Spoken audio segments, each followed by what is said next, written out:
Демилге эмгек натыйжа. Ассаламу алейкум, урматтуу көрүүчүлөр. Фрунзе ТВ каналы бүгүн Эки Баатыр тасмасынын жабык көрсөтүүсүнө келди. Эсиңиздерде болсо, бул тасманын режиссеру Руслан Акун байкебиз. Руслан байкебиз буга чейин көптөгөн ийгиликтүү тасмалар жараткан. Бул киносу дагы эң ийгиликтүү тасмалардан болот деп ишенебиз дагы. Бул тасманы жараткан инсандар менен бүгүн маек курмакчыбыз. Андыктан бизден алыстабай туруңуздар. Тасманын баш каарманы Шумкар досумду кармап алдык. Ассаламу алейкум, Шума, кандайсыз? Кармалып калдымчы мындай эле дагы. Жакшы кыргызсын. Бул кинодо кимдин образын жараттың? Бул кинодо негизи мен следак болом, опер болом, өзүмө таң калыштуу болот. Мен мондай смешной бет менен опер болом да, ошо. Серьезный роль жараттың? Бирок серьезный роль ооба. Эмил байке менен биринчи жолу иштеп атасың да? Эмил байке менен 6 жыл болду, 7 жылдан ашты. Жок, кинодо. Кинодо иштеп атканыма 3-4 жыл болуп калды го дейм. Экөөңөр бири-бириңерди жакшы эле түшүнүп, жакшы иштештиңер. Ооба, себеби Эмил байкебиз бизге түшүндүрчү көп нерсени. Ошондуктан бирибизди жакшы чувствовать этебиз, бирибизди жакшы сезебиз. Бир жерден такалып калса ойноп кетебиз да. Анан сен такалып калдың, мен такалып калдым деген жооп. Канча убакытка созулду съемка? Меники 1 ай болду, себеби именно менин эпизоддорум, биздин эпизод менен Эмил байке экөөбүз менен ошолор калыптыр да, ошон үчүн 1 айдан ашты го дейм. Жакшы, буга чейин биз сен вайндардан, комедиялардан көрүп жүрөбүз. Анан тергөөчүнүн образында кандай экен? Кыйын болду, оңой болду? Негизи ооба, ар бир кесип ордо, мисалы, бирок актер болгондон кийин ар бир нерсени жатташың керек. Менде кичине убакыт аз болуп калды, бирок оперлердин характерин алганга аракет кылдым. Кичине позитивныйраак опер болом, ошо. Бүгүн жабык көрсөтүү, баардыгыбыз даярбыз. Анан эми элдин оюнун көрөбүз, кандай болот. Эмил байке, ушул тасма жөнүндө кыска нуска айтып койсоңуз, эмне жөнүндө болот бул тасма? Эки Баатыр. Тасма эми өзүнүн аты айтып тургандай эле Эки Баатыр. Эми аябай ачпайын, бирок трейлерде көрүнүктүү эле болду окшойт. Эски замандан азыркы заманга түшүп калган баатыр бул жактын баатырына жолугат кыскасы. Анан экөө эмне үчүн жолугат, эмне болот, аягы кандай бүтөт, аны уже кинодон көрсө кызыктуу болот да. Болгону бир нерсени айтам, ар бир кыргызстандык, ар бир кыргыз бул Эки Баатыр тасмасын көрүш керек. Себеп дегенде үйрөтө турчу, ойлондура турчу көптөгөн азыркы биздин ситуацияга жараша көптөгөн проблемалар козголгон. Анан албетте режиссер Руслан Акун жакшы тасмаларды тартат. Чындыгында ар бир тасманын өзүнүн кыйынчылыгы, жеңилдиги бар. Мага кыйынчылыгы бул Казакстанда багы эски доордо кылыч менен каскадерлор менен согушкан сцена бар. Ошол жерден бир аз кыйналдым. Себеп дегенде ат миниш керек болду бир жерден. Костюм өзү 20 килограммдан оорураак. Анан чынында кыйын экен, күндүн ысыгы, ошону көтөрүп, кылычты көтөрүп анан согушуш бир аз кыйыныраак экен. Эми алга дагы көндүк, үйрөнүп атып, анан акыр аягы тарттык. Эми буюрса көрөбүз кандай болду. Аты жеңилдиги, команда профессионалдар баягыдай эле жеңил эле кетти. Кыргызстандагы эң мыкты алып баруучулардын бири актриса Назира эжекебиз, саламатсызбы? Эң мыкты дегенде тилим чыгып кетти, байкадыңар дээрде. Жакшы, рахмат, жакшы. Бүгүн премьерага келиптирсиз. Бул тасмадан эмнени күтөсүз? Трейлерин көргөндө эски заман менен жаңы замандын айкалышы жана эски заман менен жаңы замандын баатырлары эки башка көз караш абдан кызыктуу. Жана Эмилдин эң башкысы башкача образ күтүп атам. Мурун жалаң комедия, башка жанрда иштесе, бул кинодо бир башка өңүттө көргүм келип атат. Анан ошол образдын башкача чагылышы мага абдан кызык болуп атат. Азырча жома гана? Жома азыр эле жолуктум. Кире бериш жерде залы кайсы экенин билбейм. Арт залга бөлүнгөнүбүзгө байланыштуу жолугуп сценарийди обсуждение кылдык. Жана жакында буюрса сериалыбыз башталат, ошол жөнүндө сүйлөштүк. Качан чыгат? Көпчүлүктү эле кызыктырса керек, кошунан тандабайт. 3-сезон. Кошунан тандабайт. Апрелде буюрса съемкалар башталат экен. Сценарий жазылып бүтүптүр. Өткөндө режиссерди кармап, тим эле эзип сурадым. Анан мен эмне болом деп. Теле алып баруучу, ырчы, деги эле инста жылдыз, бүт эле кыргыз шоу дүйнөсүндө жылдыз айым. Айзада, саламатсыңбы? Саламатчылык. Кайсыл премьерага барбайлы? Сен ал жакта болосуң. Бүгүн да бул жака келиптирсиң. Ооба, анткени бардык жаңылыктарды алгачкылардан болуп билип чакырган баягы кинонун жаратуучуларына чоң рахмат. Жакшы. Айзада, бүгүнкү Эки Баатыр тасмасынан ошо эмнени күтөсүң? Эмне жөнүндө?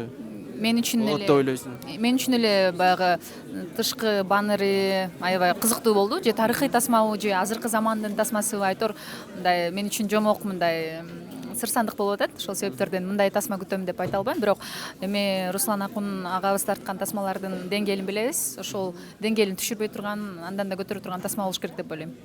Кыргызстандагы эң мыкты пранкер, ютубер Азирет Осмонов, ассалому алейкум. Алейкум ассалам. Не кечигип жүрөсүң? Кечикпей эле, мен эртеле келгем, бул жакта отурдум. Кандайча кечип жүрөсүң? Эмне болду дейли? Бүгүн да пранк тартып кетесиңби бияктан? Жок, бүгүн пранк тартпайм. Бүгүн жөн эле кино көрүп эле кетейин деп келдим. Элестет. Баарына берип жүрөм, ушу суроону сага да берип коеюн. Бүгүнкү тасмадан эмнени күтөсүң? Бүгүнкү тасмадан попкорн, шоколад эле. Күлкү, конечно, юмор, жакшы маанай. Анан бир патриоттук сезимди ойгото турчу бир жакшы мындай сезимдерди. Сенчи? Мен да ошо сен күткөн нерсени эле күтөм. Юмор. Анда экөөбүз тең давай кирип туруп күтөбүз. Чогуу күтөбүз. Чогуу күтүп туруп анан көрүп турупчу элестет. Чогуу күлкүлүү. Акыркы суроо Бекболот каякта? Эмне кылып атат? Бекболот көлдө, үйүндө жүрөт. Сүйлөшүп турасыңбы? Сүйлөшүп атам, ооба. Бүгүн эле сүйлөшкөм. Ассалам алейкум. Мага чындап эле салам айтты? Ооба. Актанбай экен, жөн турбайсың. Жо, Азирет Осмонов. Буга телефон чалып атат. Мага телефон чалып калды, ошо менен сүйлөшүп калалы. Алло. Мени көрүп коркуп кеттим. Сен көрүп чочутко бир топ элечи. Алло. Бүгүнкү премьерага Инста жылдыздар Малиновые отношения сериалынын баш каармандары Медер жана Нуриза келиптир. Кандайсыңар? Жакшы, өзүңөр кандайсыңар? Шүгүр, рахмат, жакшы. Каармандар бар беле? Какта? Малиновые отношениядачы. Жок. Мен булардын ошо даярдаган сөздөрү ушундай турбайбы, эмне ойлойсуң? Кандайсыңар? Жакшы, өзүңөр кандайсыңар? Бүгүнкү тасмадан ошо бүт баарын эле сурап атам, ошо эмнени күтөсүңөр? Кандай, эмне жөнүндө болушу мүмкүн? Бизден сурап элегоңуздан да уже баары жооп берип койгон турбайбы? Эми силер да өзүңөрдүн оюңарды айтып койгула. Эми биз трейлердин көрүшүбүз боюнча Баатыр боюнча болот го дейм, Бир эки баатыр дейт. Эки баатыр жөнүндө кино болсо. Кыска нуска. Кыскасы деген бизчи мындай болгондо Эмил Байкен ойлогом мен мындай бир башкача бир кинодон, мындай комедиядан башкача бир киного тартылат го деп ойлогом, бирок мындай трейлердин көрүшүм боюнча бул дагы комедия. Бул дагы комедия. Анан Эмил Байкени ошо Эмил Байкени мен комедиядан башка бир образда көргүм келет да, кандай чыгат Мелодрама. Балким, может, криминал, ким билет. Эме исторический фильм деп ойлойсуңбу монун жанында эмес? Трейлерден исторический фильм деп ойлоп атабыз азырчы. Бирок мындай имидждерди угуп атабыз, комедия депчи. Силердин Малиновые отношения толук метраждуу кино тартылабы? Балким тартылышы мүмкүн, тартылып калат. Азыр биз ошонун үстүнөн иштеп атабыз. Балким кино кылабыз же, балким сериал кылабызбы, ошонун үстүнөн азыр эми чоң команда менен иштейбиз да биз. Ошолордун баары ойлонуп, азыр кандай кылабыз деп анан албетте эле баары келип туруп, каяка такалат? Акча каражаты Акча? Анан ошол акча каражаты чечилсе эле, анан ар жагы чечилет. Юморист, алып баруучу, семьянин, 3 баланын атасы, сарылардын сарысы. Ар бир жолукканда эле ушул приколду айтам, Актан байке. Жакшы да. Актан Рыскелдиев байкем. Кандайсыз? Жакшы, Кудайга шүгүр. Чыгармачылыкта эмне жаңылык? Сен эле айтып койсуңбу? Жаңы суроолорду бизге берет. Бияка жооп бердим да. Кошунан тандабайдын 3-сезонун күтүп атабыз. Кудай берсе, марттын аягында тартуу иштери башталат дагы, анан жайга жакын күн жылыганда, элдин баары маанай ачылганда, анан элдин назарына коебуз. Жакшы. Баарына эле бердим ушул суроону. Сизге да берип коеюн ошо. Кандай? Энесин актадыңыз беле деп коеюн. Жок, аны бербей эле коеюн. Бүгүнкү тасмадан эмнени күтөсүң, Актан байке? Эми эгерде жалпы дүйнөлүк кинематографияны алсак, мындай тасмалар Россияда дагы, Америкада дагы, Европада дагы аябай касстан чогулткан тасмалардын катарына кирет. Пришельцы, мына жакында эле былтыр эле Россия Холоп деген сон тасма тартты. Ошондой трейлеринен көргөндө белки Баатыр биздин заманга түшүп атпайбы? Ошондуктан аябай кызыктуу деп ойлойм. Экшн көп деп ойлойм. Албетте юмор да көп деп ойлойм. Иш кылса, мен эгерде бир эле жерден можер окушпай калыптыр десем, анда мен кино мага жакпайт да негизичи. Анан Ошондо сиз кинонун жарымынан эле чыгып кетем дейсиз. Жок. Негизи көп эле кыргыз тасмаларынан бир жеринен можер окушпай калыптыр дегенге жеткенде эле мен үчүн ал кинонун баягы кандай десем, мен үчүн ал кино өзүнүн авторитетин жоготот да. ал беш бармак менен деле болгон, толтура кинолор менен деле болгон. Бүгүн мен Руслан Акундан чыныгы шедеврди күтөм. Ошо. Биздин каналга катталуучуларга каалоо тилек. Катталуучуларга майыр ушул монун астында Могул жакта, могул жерде, бурчта. подписка кылгыла, ушул жерден баарын көрүп тургула. Андан кызыктын баары дагы алдыда болот. Эмил байке, чоң рахмат. Ийгилик ишиңизге. О, тебе? Фрунзе тоймо? Микрофон проводу көрүп турасыңар. Бул микрофон мындай кетсе, провод мындай кетсе, демек тияк колонка болуп калабы. Бул колунда момдай келип, Талашы. турат да. Ийгилик Фрунзе ТВ каналына жасылыңыздар, биздин инилерибиз. Силерге да ийгилик каалайбыз, Айба. Рахмат байке. Чоң рахмат. Чоң рахмат. Тасманын жаратуучусу, режиссеру Руслан Акунбайкебиз. Саламатсызбы? Саламатчылык. Премьераңыздар кут болсун. Рахмат. Руслан байке, кыскача айтканда бул тасма эмне жөнүндө болот? Негизги эң башкы ой, илгерки ата бабабыз, баатыр бабабыз азыркы биздин заманбап Кыргызстанга келип калса ою кандай болот эле. Азыркы биздин жаш жигиттерибиз, жаш улан кыздарыбыз биз да баатыр боло алабызбы, заманбап баатыр. Ошол тууралуу да. Бирок күлкүсү көп, айта турган мааниси дагы аз эмес. Руслан байке, бул жагалдангандык эмес, бул чындап эле далилденген факт. Сиз тарткан тасмалар негизи эле сиз кыргыз киносунда момундай бийик планканы коюп койгонсуз да, режиссерлор арасындачы. Анан кийин демек бул тасмадагы эки баатыр дагы ошол Орто Азияны каптай турган бир бийик деңгээлге жетет деп. Биринчи көрүп чыгыңыз. Буюрса ошондой ишеничтер бар.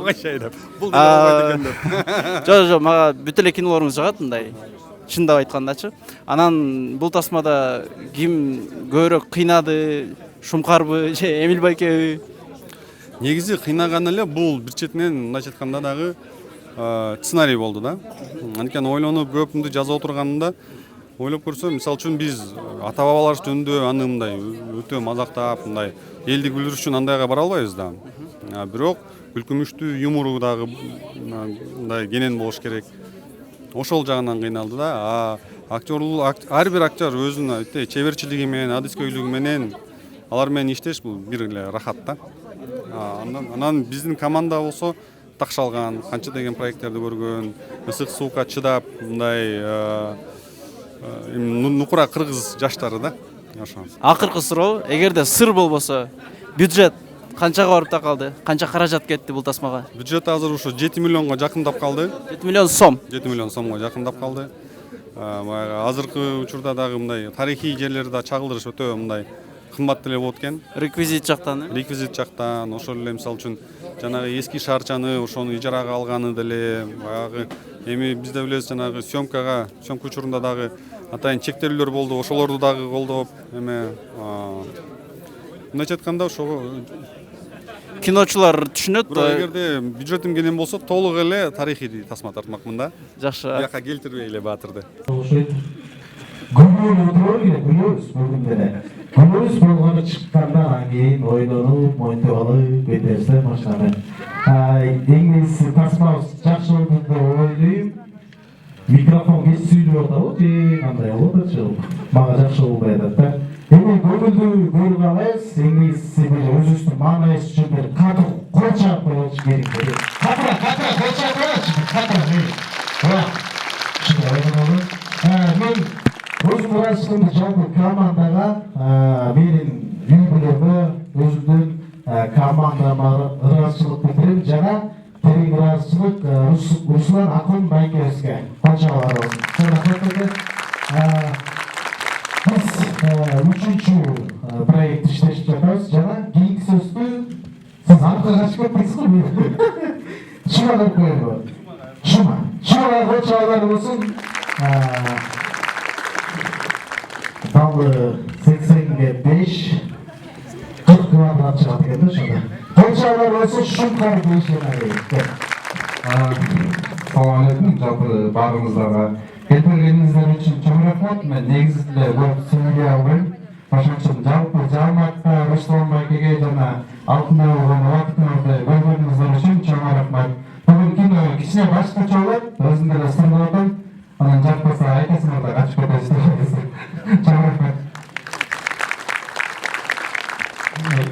Шума деген көпөрү чыккандан кийин көбү муну Туманы менен карманды айырмалай койду. Туман сыйлабай калгым келип турду. Анан мага келип кийинчисинде жакшыраак уруп бергичи деп сураган. Бирок мунусун билбейм, жакшыраак болду кандай. Сиздер баамдайсыздар да. Анан азыркы сөздү дагы шеф бизде шеф ойногон идеясы бар, ошого бир берип коелу кайсагынча. Рахмат. Мен биринчи жолу Руслан менен иштештим. Билбейм эми кандай кино болду, мен абдан жакшы деп күтүп атам. Кудай буюрса, жакшы кино болсун, элдин жүрөгүнөн орун тапкан, элдин көңүлүнөн орун тапкан жакшы фильм болсун. Биз сиздер үчүн иштедик. Жакшы көрүңүздөр. Баарыңыздарга жакшы көрүүнү сунуш кылам.